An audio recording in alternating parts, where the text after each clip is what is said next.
Right. Chelsea are winning the Premier League this season. Yeah, right. Look, I know. I appreciate. I formed this opinion, A, before Nkunku got injured, and B, before they didn't get Caicedo. But what is the modern football analyst if not the ability to steadfastly refuse to change your stance when new information presents itself? So I'm sticking with Chelsea. They are the perfect storm of surprise Premier League winners. And let me detail for you why that is, right? One, squad full of players you mistakenly think are bad players. They down tools last year. Everyone thinks they're rubbish. But they're not. They've got loads of proper quality players in there. So that's a good start. Pochettino, manager who understands the league. He's won things now. He's hungry for success. That's there as well. And crucially, no European football. How many times do you see teams making surges that do really well, that overperform because they haven't got to fly to Belgrade, to Leningrad, or whatever these competitions are these days? So they've got Saturday, week to week preparation, and they're going to storm the Premier League as a result. And if anyone doubts that, there's also the Tottenham narrative to consider. Because is there anything more Tottenham in the world than for Harry Kane to go and win the Champions League this season, and then Pochettino to come in and win the Premier League in his first season with Chelsea? And that, can't argue with that. Thought about it long and hard, and the only logical answer is, you know it. No, he won't. Newcastle. No! Yes! I'm joking, Man City. Oh, it's Man City. It's Man City. I just think we're in the Guardiola dynasty now. This is like, Fergie in the 90s. He's got the stronghold. He's. I thought I'd imagined it, but he has signed Kovacic, hasn't he? Yeah. I think that's a decent signing. Paqueta, fair enough. I just think everyone gets better. Haaland gets better. De Bruyne gets better. It's boring, but it's City, isn't it? What about the destabilising factor, though? The losing first teamers.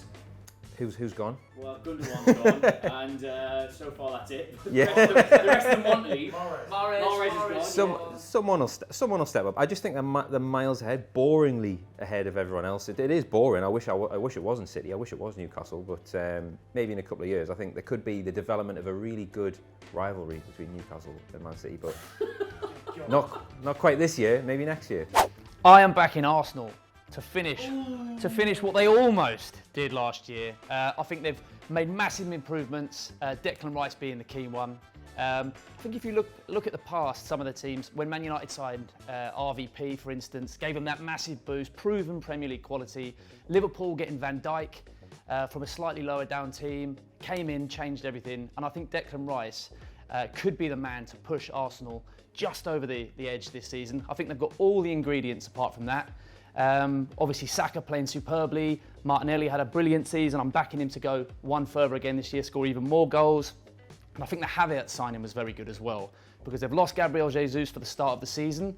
I know they've got Nketiah in there as well, but to bring a player like Havertz in who can play a few roles, plug a few gaps, score some goals for them when they need it most, I think Arsenal are going to finish it and win the league this year. What about the fact it's a lot funnier if they don't? It will be hilarious if they don't, of course. But I also think that they're going to be helped by Man City being slightly worse this year. I know they've got De Bruyne and Haaland, but Gundogan's going to be a huge loss. On a few occasions in the past, he's been the man to drag them over the line. And obviously not having him this year is going to be a big blow. So I'm backing Arsenal to beat City to the title this season. I think the answer should be Arsenal, but I think they showed last season they're not mentally strong enough after they bottled it last season. So the answer is Manchester City. Even though they've lost Mahrez and Gundogan, I still think that it's Guardiola's time, it's Guardiola's era, as others have said, and they will win it. They'll be the first team to win 4 in a row.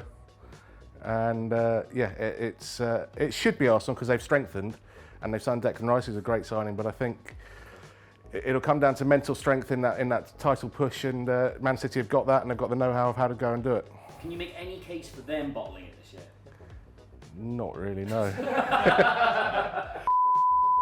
No, I just think they're strong. I'm not saying they're going to do the treble again. They might do the quadruple. Who knows? But I think they are the team. They are the team of this era, and I think they can. I think we'll see that they can afford to lose first-team players, and they won't get any weaker. I'm going to go for Manchester United. Wow! What? Just based on feelings. It's just. I get Ten Hag. I just like him. There's something he's given off. He's a better bold man than Guardiola. he's just given. He's just, I don't know. Rashford, Haaland's not going to be up to it this season, I don't think. City are lacking a bit of hunger, I think. You've got United, you've got Casemiro, Fernandes, Mason Mount, Rashford, Garnacho. Anthony's going to be better. The defence is much better. Yeah, anyone can name players. Yeah.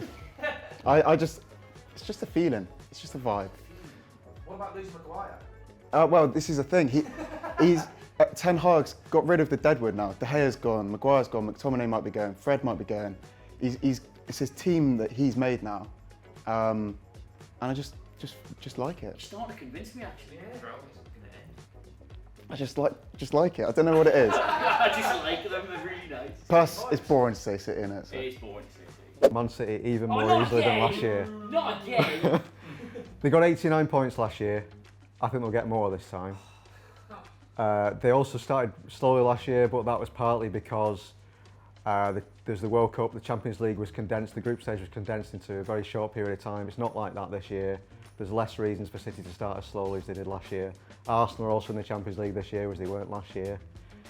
I think I think they could win this fairly easily. They've got Erling Haaland. They start on 77 goals already. So, and they've signed the best centre back potentially in the world, Josko Gvardiol. They haven't got Lionel Messi to turn him inside out. Yeah. I'm sorry, but I think it's going to be City easily. This is such a thematic opposite to Ryan just saying, I just like Man United, they've got a nice vibe. He's a better bold man than Guardiola. You know, I've never really considered that point. I don't know, I think the boldness is equal greatness, really. I mean, you can't really deny that Guardiola has got it all sussed out. Arsenal. Yes! Yes.